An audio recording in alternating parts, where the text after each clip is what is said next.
হিন্দুরা পূজা করতেছে, শিখরা শিখ ধর্ম পালন করতেছে, খ্রিস্টানরা খ্রিস্টান ধর্ম, দেখেন কোনো সমস্যা নেই।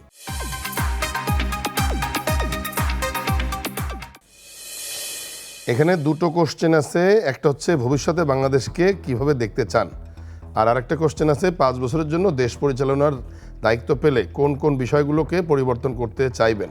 ওকে, এই যে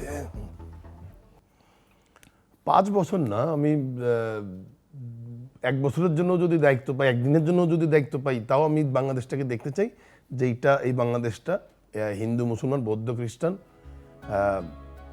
সকল জাতি গোত্রের এক কথায়, এবং এই দেশটা কোনো ধর্মীয় সীমারেখায় বিভাজিত না। হ্যাঁ, একদম লালন সাইজি যেভাবে যেই ফিলোসফি দিয়ে পৃথিবীটাকে দেখতো, আমি সত্যি কথা বলতে দেশের যে মূল যে স্ট্র্যাটেজি, ওই জায়গা থেকে লালন ফকিরের যে জীবন দর্শন, ওইখান থেকে আমি দেশ পরিচালনা করতাম। আমি যদি আপনি আমাকে বলতেন, কারণ আমি পার্সোনালি আমি লালন সাইজির ভক্ত, এবং সে যেভাবে যে জীবন আচরণের কথা বলে গেছে, আমি ওইটা মেনটেন করার চেষ্টা করি পার্সোনালি, এবং আমি ওইভাবেই বাংলাদেশটা করতাম। আপনি ওইভাবে বলতে পারেন যে অ্যাজ লাইক ক্যানাডা যেরকম করে চলে, ক্যানাডার তাদের রাষ্ট্রীয় যে কালচার, তারা প্রত্যেকটা মানুষকে যে সুযোগ সুবিধা দেয়, প্রত্যেকটা মানুষকে যে রেসপেক্টটা করে, জাতি গোত্র ধর্ম কোনো কিছু বিভেদ নাই, হ্যাঁ, সবার সমান অধিকার, অ্যাজ লাইক এরকম আমি ওইভাবে দেখতে চাইতাম দেশটাকে, এবং ওইভাবে দেখলে আই থিঙ্ক কারো কোনো সমস্যা নাই।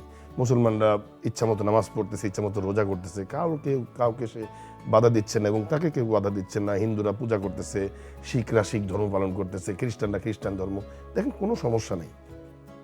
ওই অ্যাডমিনিস্ট্রেশনটা মেনটেন করতাম, দ্যাটস ইট, আমার আর কিছু না, এটাই আমার একমাত্র চাওয়া। এই বোধ বুদ্ধিটা যদি আমরা লালন করি, আসলে যেদের লালনের কথা মতোই বলে যে মানুষই শেষ কথা, মানুষই সবচেয়ে বড় বাস্তবতা। মানুষ যদি না থাকে, আপনি আপনার আল্লাহর নাম নেওয়ার জন্য তো মানুষকেই দরকার হয়, তাই না? আপনি গডের কথা বলতেছেন, আপনি ভগবানের কথা বলতেছেন, যিশুর কথা বলতেছেন, আপনি এইগুলো ডাকার জন্য তো ওনাদেরকে ডাকার জন্য তো মানুষকেই দরকার হয়। তো মানুষই যদি পৃথিবীতে বেঁচে না থাকে, তাহলে ঈশ্বরের নাম কি হবে যোগ্য?